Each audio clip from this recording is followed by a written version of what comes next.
তোমাকে দেখায় আল্লাহ বলবে আমি তোমাকে নিয়ে ফেরেশতাদের উপরে গৌরব করি। তোমাকে দেখাবে আর আল্লাহ বলবে আরশের নিচে তোর জন্য গ্যালারি রাখা আছে, সুপার ডিলাক্স গ্যালারি। এই দুনিয়ার গ্যালারি, জান্নাতে সব রাখা আছে। কি চাও তুমি? ভাবছো জান্নাতে গান নাই, দুনিয়ায় শুনে নেই জান্নাতের গান? সময় নেই আমার হাতে, তোমাকে আমি জান্নাতের গান শুনাইতাম। জান্নাতেই দুনিয়ার গান। দুনিয়ার সিঙ্গার রে সিঙ্গার বলা হয় না, এটি তো ফিঙ্গার, সিঙ্গার না। সিঙ্গার তো আল্লাহ বানায় রেখা দিছেন, উপরে রাখা আছে জান্নাতে। শোনাবে, তারপরে আল্লাহ জিজ্ঞাসা করবে কেমন শুনলি? তুমি চিৎকার দিয়া বলবে লাকানাল মাউতুলা মুতনা রব্বানা। এমন আওয়াজ, মৌত থাকলে আওয়াজের ঝংকারে মরে যেতাম।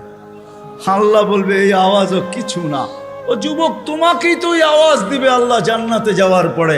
সৌতা দাউদ, তোমার গলার আওয়াজ দাউদ আলাইহিস সালামের মতো হবে।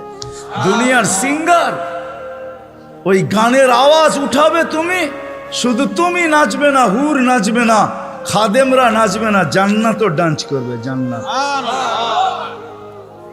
এইখানে তো তুমি একটু কমর দুলাও, ঠিক না? এটার নাম ডান্স না।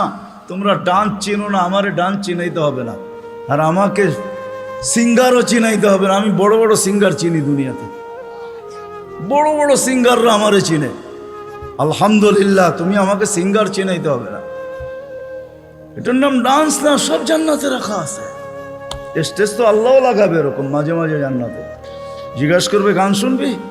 তো বলবে রেজওয়ান লাগা স্টেজ। প্রথম শোনাবে ফেরেশতা, আল্লাহ বলবে এত সুন্দর, তো বলবে আল্লাহ। তারপর আল্লাহ ডাকবে তালিয়া দাউদ, দাউদ আলাইহিস সালাম আসবে, বলবে এর চেয়ে সুন্দর। তারপরে আসবে আমাদের নবীজি। আল্লাহ বলবে এর চেয়ে সুন্দর, আল্লাহ বলবে রেজওয়ান ইরফাইল হিজাব, এখন আমি শোনাবো। প্রতি শুক্রবারে আল্লাহ দাওয়াত খাওয়াবে। দাওয়াত কেমন হবে? কয় আইটেম? 2-3 আইটেম হবে, ঠিক না? যখন নিজের জান্নাতেই 70 হাজার আইটেম খাবে, আল্লাহর ওইখানে কয় কোটি আইটেম হবে। প্রতি শুক্রবারে দাওয়াত খাওয়াবে। কোনো বাবরচি পাক করবে না, আল্লাহ কুদরত দিয়া পাক করবে। কেমন হবে ওই আইটেম? শুধু খাওয়াবে না, কাপড় পরাবে। শুধু কাপড় পরাবে না, খুশবু লাগাবে, তারপরে গিফট দিবে। গিফট এত গিফট দিবে, দুনিয়ার সমস্ত ট্রাক জমা করলে একজনের গিফট জান্নাতে নিয়ে যেতে পারবে না। ফেরেশতা নিয়ে যাবে, এত গিফট দিবে আল্লাহ। বিশ্বাস হয় না? প্রতি শুক্রবারে প্লাস্টিক সার্জারি হবে। ছবির বাজারে ঢুকবে, ছবির নিচে লেখা থাকবে পছন্দ হইলে তোমার ভিতরে স্থানান্তর হইতে পারি। মহিলা আলাদা, পুরুষ আলাদা। এখন যদি প্রশ্ন করেন উনিও চেঞ্জ হলো, আমিও চেঞ্জ হলাম, একজন আরেকজনের চিনব কি করা? বাইরে যায় কে কাঠটা ধরে লয়ে যাইব।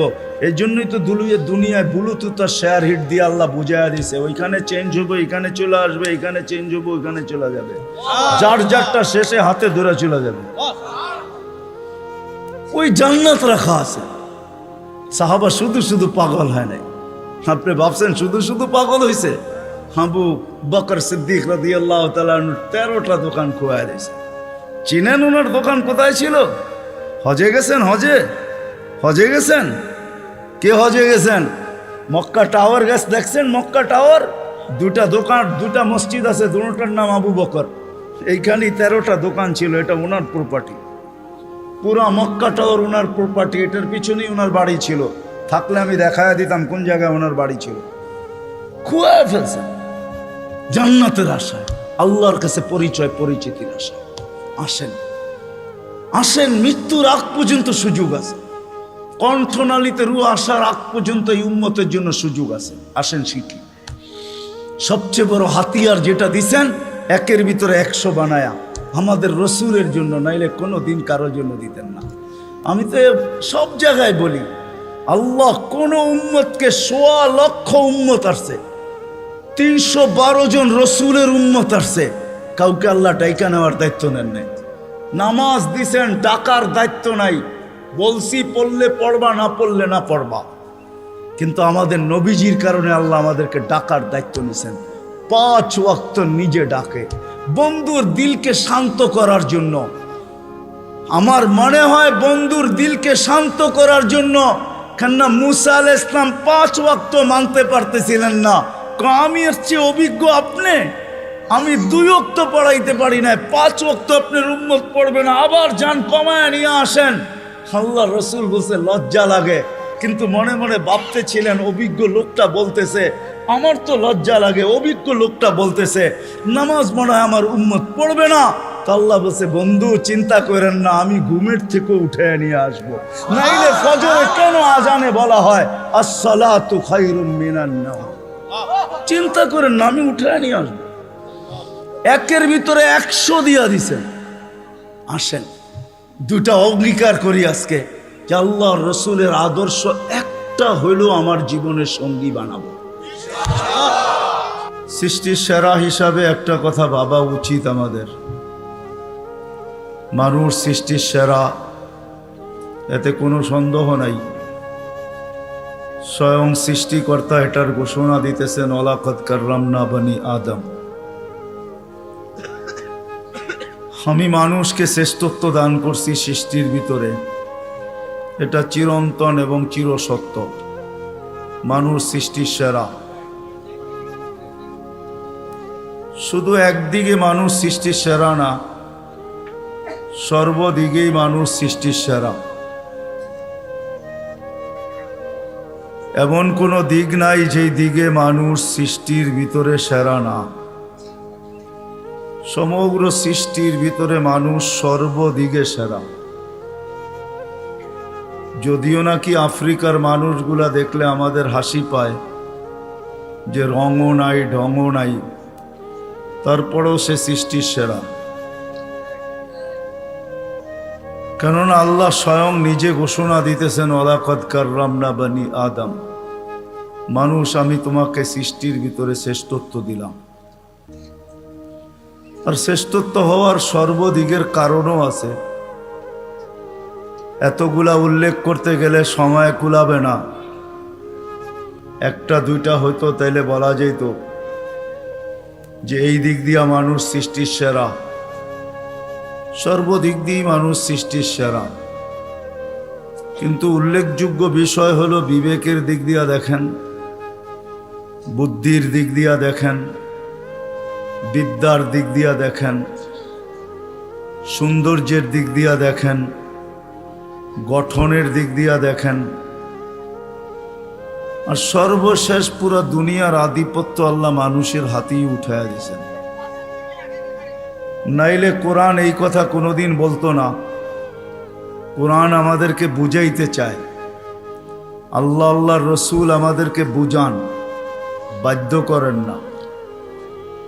যদি বাধ্য করতেন তাহলে নড়াচড়ার ক্ষমতা আমাদের হতো না।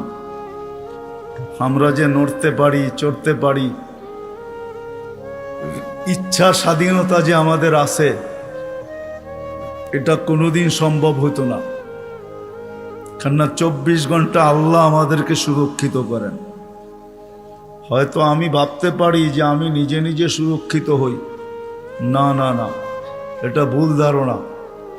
মানুষ যদিও স্লোগান দেয় যে জীবনটা আমার, কিন্তু সত্য এটাই যে জীবনের কোনো মুহূর্তের উপরে কারো কোনো কন্ট্রোল নেই। দুনিয়ার কেউ দেখাইতে পারবে না যে আমার এই জীবনের কোন মুহূর্তের উপরে আমার কন্ট্রোল আছে, কারো কন্ট্রোল নেই।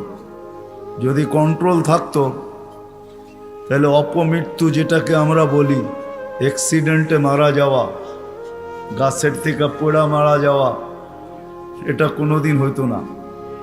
কেননা সে কোনোদিন চায় না যে আমি অ্যাক্সিডেন্ট হয়ে মারা যাই। সে তো ভাবছে যে আমি মোটর সাইকেল নিয়ে বাহির হইছি, সামনে যা পড়বে সব পিছে থাকবে, আমি আগে যাব।